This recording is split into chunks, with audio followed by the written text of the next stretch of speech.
Dave, thanks for joining me today at LSI. Appreciate it. I'm excited because you represent a different part of the ecosystem of medtech. You're in the middle of medtech, but you probably have a really important mission in regards to tech and the military applications that within the medtech. Would you share a little bit about your mission here? Sure. And I really want to start off by thanking you for being here. It's really nice to have you and your team here to talk with a number of the innovators that are here sharing their passion and their interests about their new technologies that can make a difference for all of us in some cases. So thank you and your team for being here. My honor, yeah.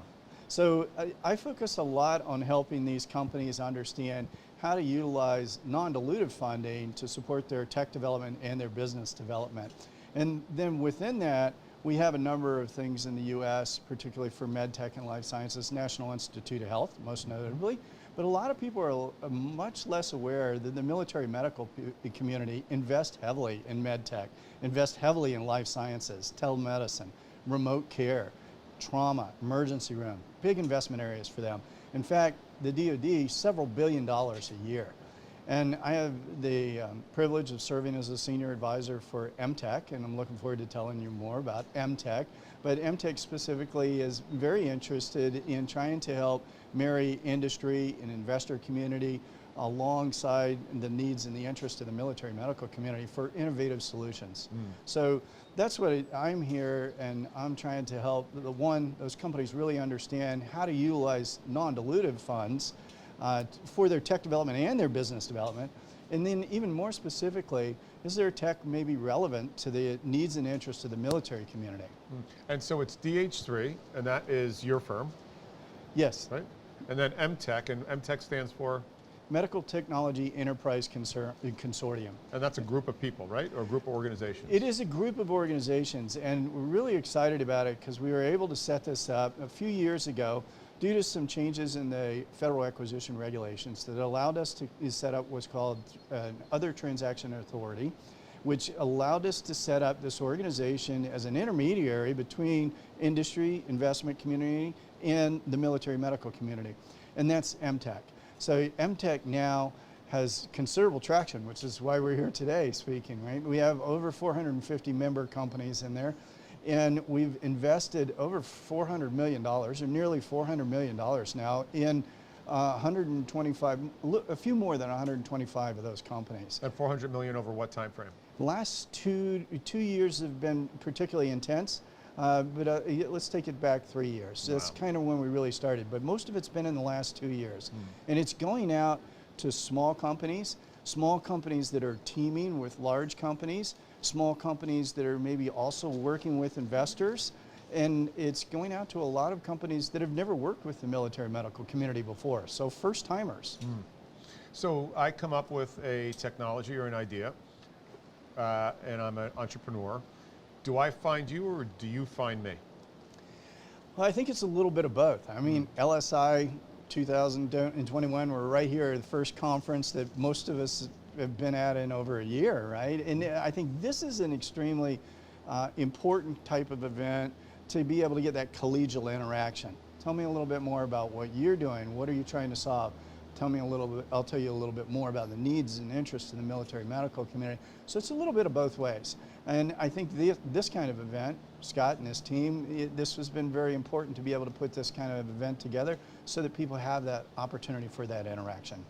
So you, with DH3, you work, you're a key point with MTech, and you will know what the government's looking for, or you will find a tech and say, hold on, that either rhymes with the solution we're looking for, and you would then connect that entrepreneur through MTech with a potential investment opportunity? Yeah, so that's a pretty good analysis of it. I'm pretty aware of what the military needs and interests are. So there's a little bit of tech scouting going on, trying to say, oh, look, your tech might fit, so let's talk a little bit further. And then let's get you a chance to talk with the military medical community, the key people in various different areas. So if it's an area dealing with surgery, then maybe let's get you a little more interaction with some of those people. And then what we do is we work, MTech works with that military medical community to put together various different funding opportunities. And some of those are open all the time, so you can put those ideas together in a little firmer package, and you can get a little bit more interchange about whether that's on target or not.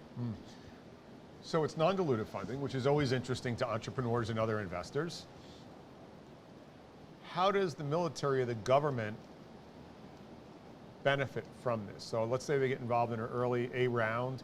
It's a 510K product, so the clinical lift isn't maybe that high. But where does that payoff come? How does the military get that product into a soldier's field of sort of, let's call therapy?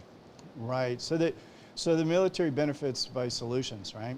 So the military is looking at all of its operations, whether they're training or operational theaters, and they're looking at what's happening and how are people getting hurt and injured. What's the mortality and morbidity? What's the cause?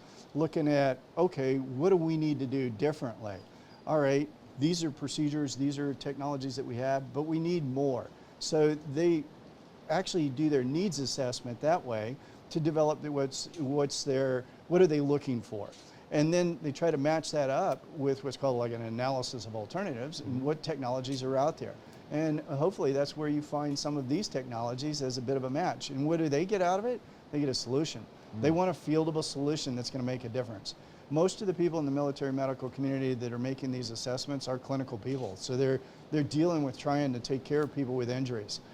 Or they're dealing with the families of people that are out in operational activities, or sometimes they're dealing with the veterans, right? And they're looking for solutions in all of those spaces. And does it tend to index towards, say, trauma, point of care out in the battlefield, or even in a training environment? Is there certain areas of focus right now? And what we just came out of was, sort of transmittable, right? Right. So the MTech, we'll just stay focused on MTech right now, because MTech really likes to work with companies like we're seeing here today at LSI2021. They like to work with small tech companies and partner that up with larger companies that really can help make that into a solution. And what the areas that MTech's particularly interested in, last year, COVID, obviously, MTech played a big role also in emerging viral, and what do we do? What are the therapeutics, diagnostics? What are the information technologies that might be useful? We actually awarded about $80 million of investment last year in those areas. But traditionally, they're going to be pretty interested in everything from point of injury all the way back through their continuum of care back to stabilization. And for the military medical community, that could span days. So it's really critical what we can do, not just in what used to be the golden hour, which today it's really the golden 24 hours. What can we do pre-hospital? And in some situations, it may be days to weeks before we get them back to bricks and mortar.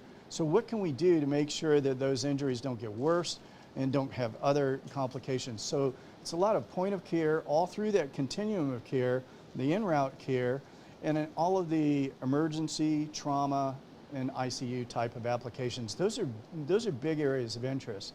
I'll give you one other area that's a big area of interest, and that's the recovery, right? The psychological health.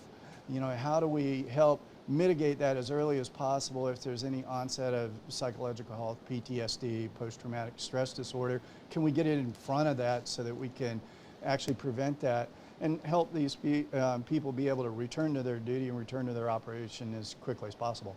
In my role in the search business, I think we chatted about a good friend of mine, Leo Petrosian with Neural Analytics. That was originally military-based field for TBI, traumatic brain injury, and then migrated to a stroke application, right? So for a first responder, we then pivoted it to an ambulance, and we were able to, as you come in to the ER from a stroke, you had already that in hand, that information. Another one is Pride Time down in Texas, where blunt force trauma, chest injury, same thing. And then these find their way to the general population. Yeah, absolutely. Those are good examples. Leo and his team did a great job.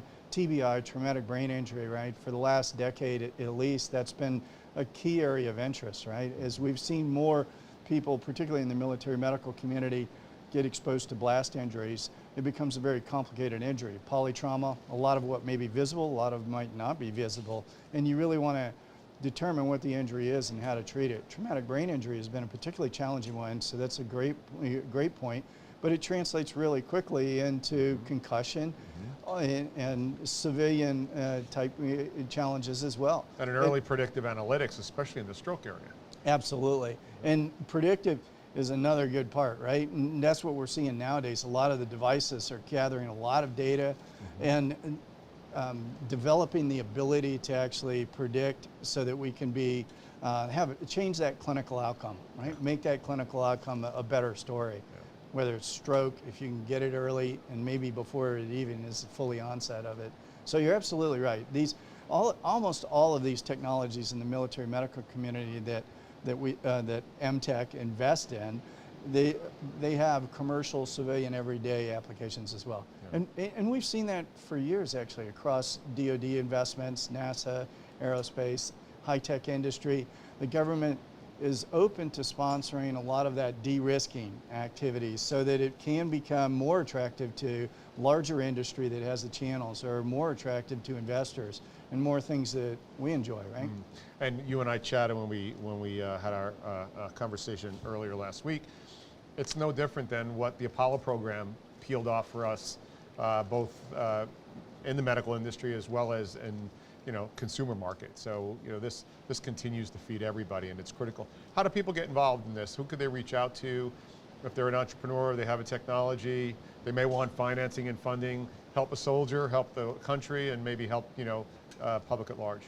Yeah, I like that, how to get involved. I'm going to come back to that question, but the Apollo program is near and dear to me. I was raised in Florida, I was raised on the West Coast as a little boy watching all of those moonshots, and that actually really got me to go into the high-tech industries and my engineering background and so forth. And you're right, a lot of those technologies have found our way into everyday applications.